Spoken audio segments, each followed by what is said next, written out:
Dragon की नापाक चाल अब सियासी दांवपेच में नहीं बल्कि भारत की सरहद के बिल्कुल पास धरातल पर उतर चुकी है। भारत को चारों तरफ से घेरने की चीनी रणनीति यानी स्ट्रिंग ऑफ पर्ल्स अब हमारे पूर्वी हिस्से को जकड़ने के लिए तैयार है और इस बार चीन ने इस्तेमाल किया है बांग्लादेश की सरजमी को। हाल ही में बांग्लादेश और चीन ने तीस्ता नदी पर परियोजना पर हाथ मिलाया। दिखने में ये एक विकास परियोजना है, लेकिन इसके पीछे छिपा है एक बहुत बड़ा रणनीतिक मंसूबा। तीस्ता नदी के बहाने चीन अब भारत के सबसे संवेदनशील हिस्से यानी सिलीगुड़ी कॉरिडोर के बेहद करीब पहुंच जाएगा। याद रखिए, ये वही सकरा रास्ता है जो भारत के पूर्वोत्तर राज्यों को देश के बाकी हिस्सों से जोड़ता है।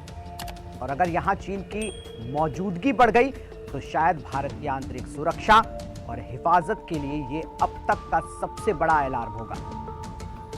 चिंता की बात सिर्फ नदी तक महदूद नहीं, बल्कि समंदर में भी भारत को सीधी चुनौती दी जा रही है। बांग्लादेश का मोंगला पोर्ट, जहां कभी भारत का दबदबा होने की उम्मीद थी, वहां अब चीन ने अपना तंबू गाड़ दिया।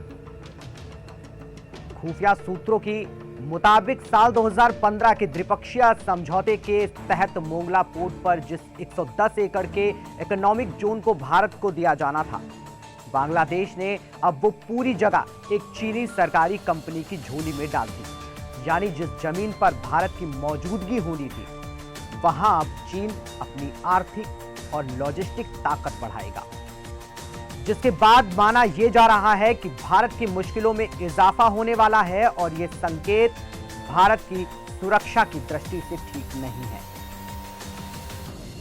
सैन्य विशेषज्ञों का साफ मानना है कि चीन बांग्लादेश में सिर्फ व्यापार नहीं कर रहा है, बल्कि वो आर्थिक, लॉजिस्टिक और रक्षा साझेदारियों का एक ऐसा जाल बुन रहा है जो आने वाले वक्त में बंगाल की खाड़ी और भारत की पूर्वी सीमा पर सुरक्षा के पूरे समीकरण को बदल कर रख देगा।